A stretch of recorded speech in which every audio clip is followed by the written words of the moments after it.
See, the recording's on. I'm muted. All right, so today, let me just put my Gemara down, my phone down for a second. So today we left off. Today's Daf Daled, Second Eruvin.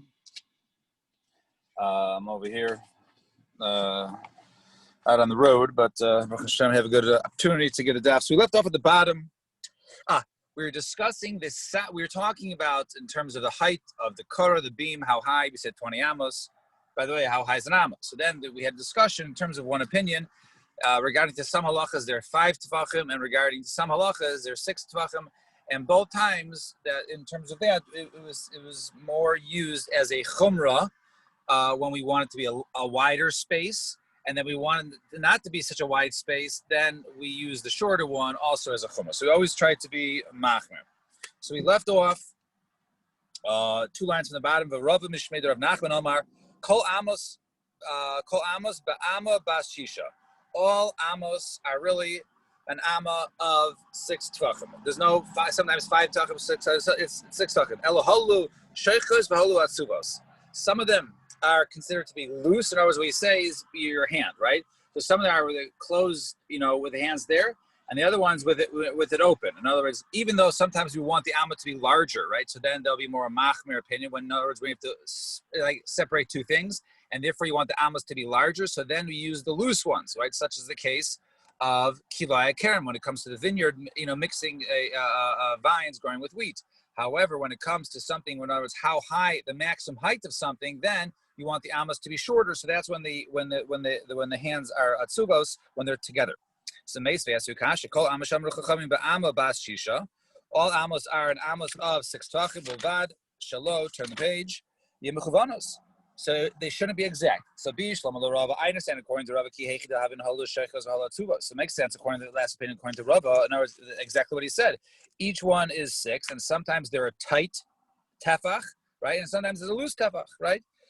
El Labaye Kasha. According to Abaye, who said earlier, right? Sometimes it's 5, sometimes it's 6. It's a kasha. It seems to say that it's always 6. So Abaye, so Ema Amos Kilayim Ba'Amos Bashisha. Maybe it means that no, that's always 6. All Amos, when it comes to talking about Kilaya Kerem, is an Amma of 6 Tvachim. So I have a humming tani sefer. The sefer over there says Rabbi Shimon Gamliel Loimer Kol Amos Shamru Chamim Kilayim Amos Bashisha. So over there, Rabbi Shimon Gamliel says over there, no, all amos when it comes to kilei kerem are amos of 6 tvachim. As long as they're exact. Michlal the Tanakama called amos kamar. So you can confirm here if Rabbi Shimon Gamliel says no, when the Tanakama says all amos should be amos of 6 tvachim. Then Rabbi Shimon Gamliel says no, the amos of kilei kerem should all be 6 tvachim. It's mashma that the Tanakama was talking about all amos, not just the amos of kilei kerem. In other words, even the amos when it comes to an amma of sukkah, or when it comes to the amos of by eruvin. So what are you asking on me? Says Abai. Rabbi Shimon Gamliel says just like me. Oh no, Rabbi Shimon Gamliel. I hold like Rabbi Shimon ben Gamliel. Rabbi Shimon Gamliel says that when it comes to kilei kerem, it's always 6. So that's what I say. It's always 6. When it comes to the others, sukkah, eruvin, then it's an amma of 5 tefachim, not 6. So Labai vaya Tanai. So according to Bai, like we just said, it's for sure machlokes Tanaim. So the Rava mi lema Tanai is a machlokes Tanaim. In other words, do we say that everyone? In other words, that the machlokes is also whether when it comes to sukkah and eruvin that some hold 5. No, maybe it means maybe Gamliel says no. All amos are that of a 6, even a sukkah and eruvin. So why did he come and say kilei kerem is an am of 6 if everything is always 6? What he meant to say is that those the kilei kerem, those shouldn't be the tight ones, rather those should be the loose ones. In other words, they shouldn't be too, be loose, because then if they're looser, then it's a little bit wider each tefach, and therefore the amma ultimately is a little bit longer. And the Gemara says, so v'leima amas kiloi lo yitzamtzim. So if you say that which was said was amas kiloi, it shouldn't be exact. Now it shouldn't be tight. So but amas bashish l'mutimai. So that I understand that comes to include something that shouldn't be tight. It shouldn't be, your fingers shouldn't be together when measuring it. Rather, it should be loose tefach in order to have a larger amma. But when it says everyone holds that it's 6. So why does he say Amos Bashisha Lemute? What was that to exclude? So Lal Miute Amos Sukkah Amos Mav. It doesn't Rishon come to exclude, right? There must be there other times when he says it has to be 6. It must be those that hold or other situations, i.e. Sukkah and Mav, Sukkah and the Erevin, or the Mav by the Erevin, is a case of where it is a 5 tvachim at 6. So what says low? Lemiute amas yisod v'amas sovev. No, to exclude the amma, right, as we soon describe of the yisod and the sovev. And when it came to the large mizbeach, I used to walk up on the mizbeach. So when you would go there, so there were different ledges, right? You would come up a little bit and go up. As we soon see those of you at the art scroll, there's a picture on the next page. So the Chassidus pasuk says, "Elu midos hamizbeach," and these are the measurements by the sizes of the mizbeach, be'amos, right? When it comes to amos, right? Amma v'tofech, right? When it comes to amma and tofech, some amos are larger amma and some are small, and we'll explain. The pasuk has v'chei ka'amma v'amma roichev. It says that the base of it was via amma, and the amma roichev and its width is an amma. Ugvula, and the border al svas on the edge, saviv around it, zeras ha'echad will also be one zeras, which is a half an amma. Zegav mizbeach, and this is the top of the mizbeach. So what's the talking about? So when it says Chei Ka'ama Ze Yisod, right? So now all of these cases we're saying are to exclude. In other words, when something is normally 6 amas, when something is normally an amma of 6 tvachim, right? We're excluding. There's a couple scenarios where there's an amma of 5 tvachim, right? And which is on this pasuk when it comes to the mizbeach. So when describing the mizbeach, not all amos are equal. Some of the amos are actually longer amos than others, which makes it very confusing. So if you look at the picture on the art scroll, there's like a side view of the Mizbeach Achitzon. So it shows over there. So it says Chek Amos Yisod. That's the Yisod. So if you look at the bottom of the Mizbeach, the Yisod is the base, the foundation of the Mizbeach. So you see when it says 1, there's a little 5 next to it. So that 5 means that's 1 amma, which is made of 5 tvachim. So that's like a short amma, right? So that amma is not the full amma, that's the amma of 5. The amma reichev, and then it says the width it comes out of amma is sovev. That's referring to the sovev. When the sovev comes out, right, it sticks out a little bit in the middle, right? You see it juts out a little bit. It juts out 1 amma, but that once again, that 1 amma is only an amma of 5 tvachim. Right, and then it says ugvula, right, in the edge. Al svasa savi, and around eila kronos. Those are the 4 corners. There's these horns in the corner, and each of those is 1 tefach by one amma by 1 amma. But those amos, once again, are amos made of 5 tvachim and not of 6 tvachim. V'zeh gav mizbeach, and this is the tav mizbeach hazav. That's referring to the mizbeach hazav, which in itself was also, when it described the amos there, it was referring to the amos of 5 tvachim, not 6 tvachim. So we see over there that this is the size of the other amos, which are not the standard amos. These are amos consists of 5 tvachim, not 6 tvachim. Yoel, the whole point of this of this whole discussion about tefach versus amos and versus big ones, small ones, 5, 6. It's just to guard us from not making mistakes, right? Like give us like kind of an out, or give us like more flexibility, because it depends what we're talking about. In other words, we there's certain times there's measurements of something. Now sometimes you have a measurement of to keep 2 things away from each other, such as keeping wheat away growing from vines. So over there it's a measurement. So how big is this measurement? I say an amma. Okay, so you say, okay, what's an amma? I know what an inch is. What's an amma? So an amma is actually is not always the same thing. An inch, a foot is always 12 inches. An inch is always the same size, right? 2.5 centimeters, whatever it is, right?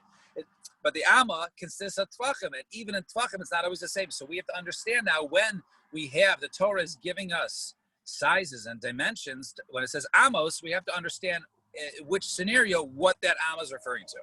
They're not all the same. So now comes Reb Chia and says a general statement. It says, Amar, Rabbi Chia Barashia Marav, Shiurin, Chatzitzin, Umechitzin, Halach L'Moshe Misinai. All right, general question, general statement. He says when it comes to different shiurim, when different measurements, we'll soon see what that means. When it comes to a chatzitza, when it comes to separation, the person goes to the mikvah and has a chatzitza, something separating, or a mechitza, or having a wall, normally a partition, it was 10 tvachim.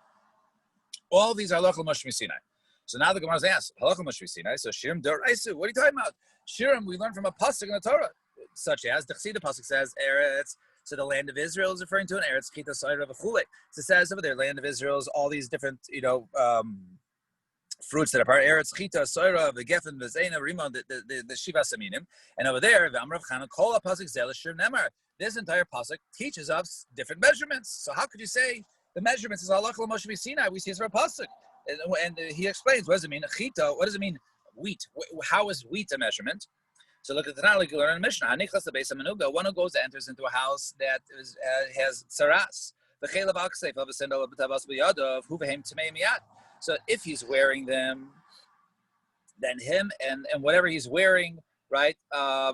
Excuse me, no, he's not wearing it. He's akseifa. His stuff is on his shoulders, or his shoes and his rings are in his hand, right? They're in his hand. He's not wearing them. So then, just like he enters into the house, he is tamei, so too those items are also tamei because he entered into a base of nuga. However, if he was wearing the clothes, he wasn't just carrying the shoes on his clothes, or rather he was wearing it, right? The sandal, the raglav, and the shoes are on his feet, the tabosov, the yatzbasov, and his rings are on his finger. Who tamei miyad? He is tamei immediately. Vehain taharin ad sheyisha b'chliachilas pras.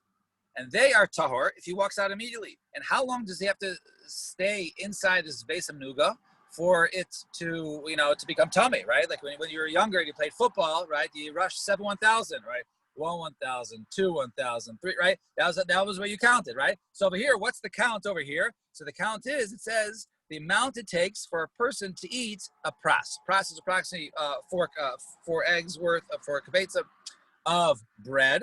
And how does he eat it? Paschita pasarin, and it's the easier bread to eat. It's wheat bread, right? Chita, right? Wheat. That's what we're talking about. So it's the amount it takes to eat wheat bread and not barley bread, not barley bread, right? Mesav, va'eicha, beliftan, and he's eating it normal way, reclining and dipping it. In other words, he's eating normal way. He's not just rushing and popping in his mouth. So in other words, when it says chita in the Torah, it's referring to the measurement of eating wheat bread to remain in the house of Beis Hamenuga, right? And then it goes on to explain. So that was the first item in the pasuk. Then it says, barley. What does barley have to do with any sort of measurements? Tonight we learn in the Mishnah. Etzem kisaira. Metami b'mago masa. If you have a bone, it's the size of a barley bean, right? A little barley, right? Then it's metami if a person is carrying it, or if he's holding something that's touching it, he becomes tummy. However, you need a larger amount to be under the same tent. If you walk under a same tent and there's a bone the size of barley, right, you're not tamei, but if you carry it, if you're carrying a pillow and it happened to be on the pillow, then you're tamei.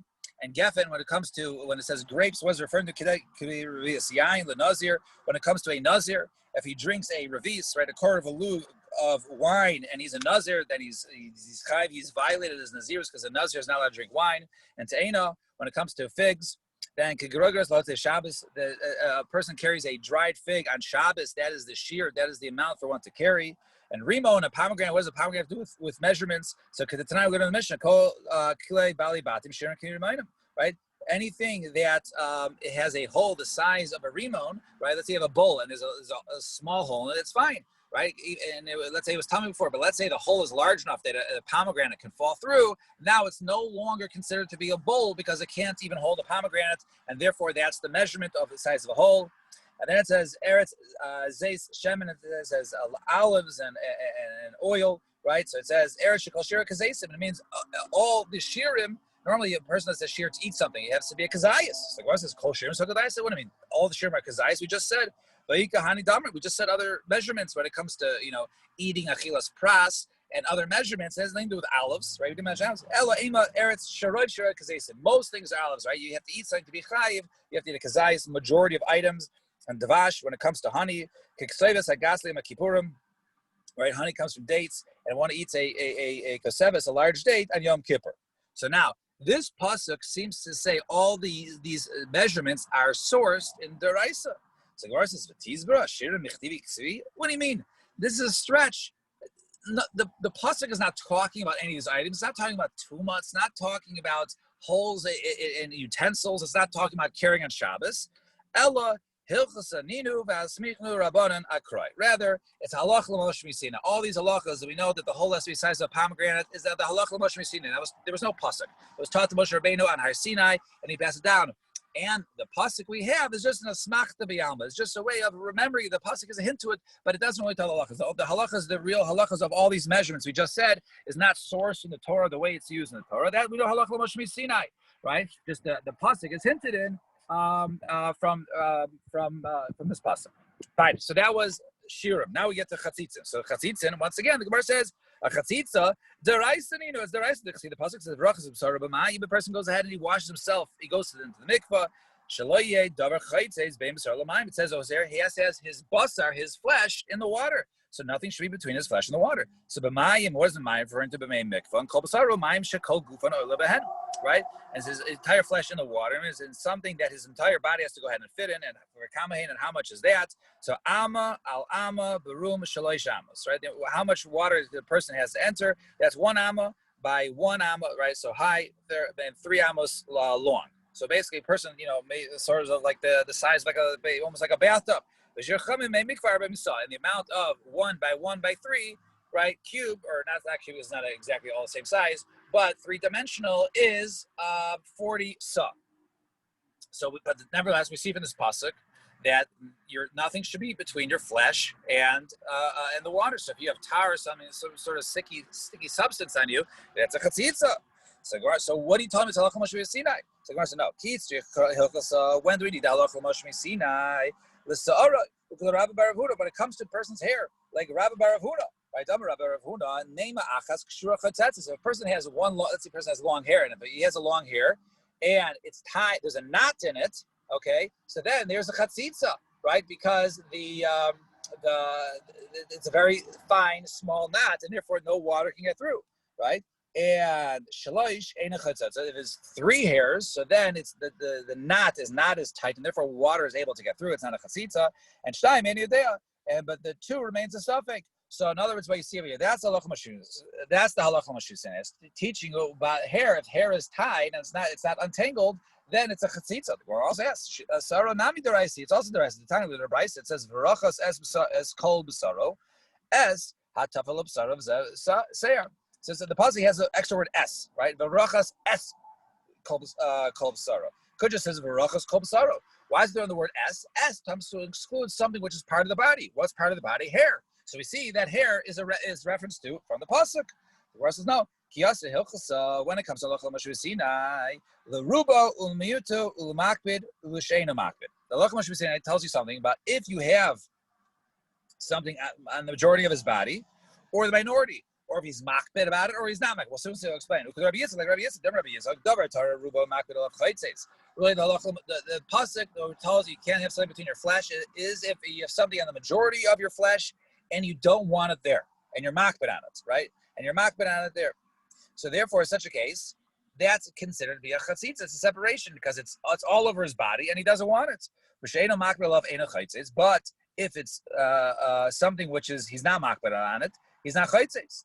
And therefore, if really midaraisa, if it was on Moses' body but he didn't care, it's not a chatzitza. So therefore, the halacha Moshe Sinai comes to tell you that no, even if it's a majority of his body, he doesn't care. He's not makbid. He'll leave it on. He's not going to wash it off later.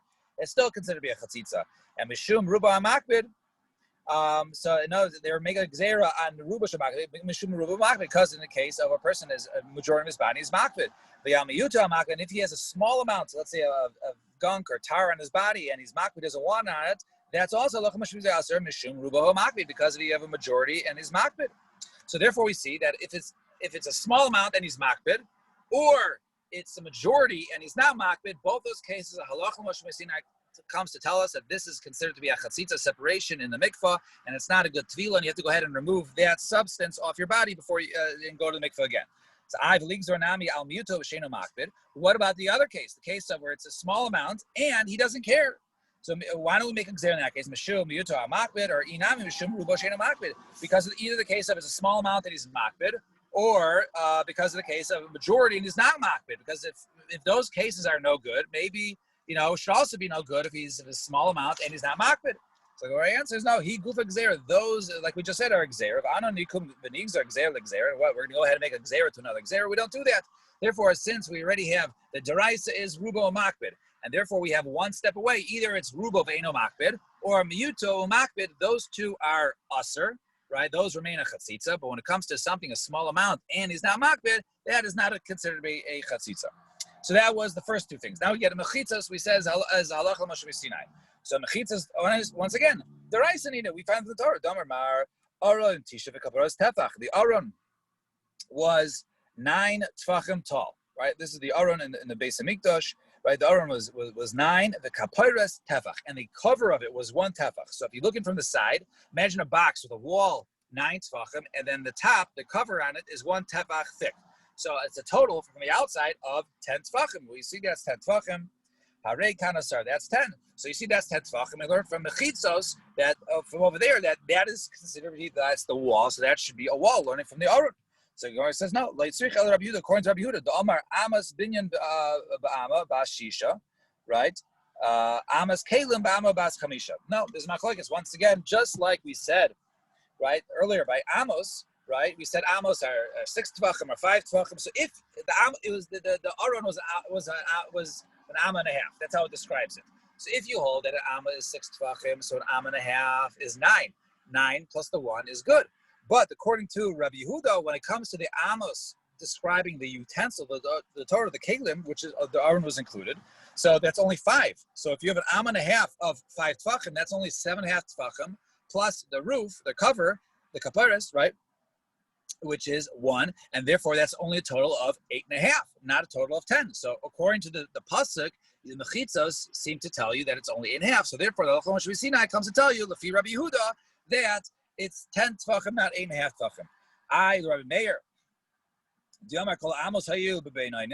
but according to Rabbi Meir, holds all the amos were the regular 6. So then, what are you going to say? What does he do? Halacha Moshe Sinai. So Rabbi Meir, ki isa hilchasa. Lagud, lavud, different halachas when it comes to halacha Moshe Sinai, such as good. In other words, when you have a wall, and like we learned, the wall goes upwards, even though the wall does not extend all the way to the ceiling. How do you know the wall goes upward? That's halacha Moshe Sinai. Or lavud. Let's say you have a small gap of a space of air, right? 2 things don't connect, and let's say side by side, and it's less than 3 tefachim. We say once again, halachically, it's like it's connected because it's less than 3 tefachim. Where do you know that from? Halacha Moshe Sinai. Or a dofen akuma. You have a wall when it comes to a sukkah, and then you have the skach puzzle. Let's say you have something which is not kosher skach next to it, but it's less than 4 amos. So we say it's like a bent wall. Where do you know that from? That's the halacha of Moshe Sinai. So all these cases are considered to be halachas of walls, not separation between one thing and something else, rather halacha of mechitzos, such as walls, and which walls are usable, which ones are not, and that's also the halacha of Moshe Sinai. We'll stop here at the 2 dots. Everyone should have a wonderful day. Be well. Bye-bye. Shkaya, have a great day. Shkaya.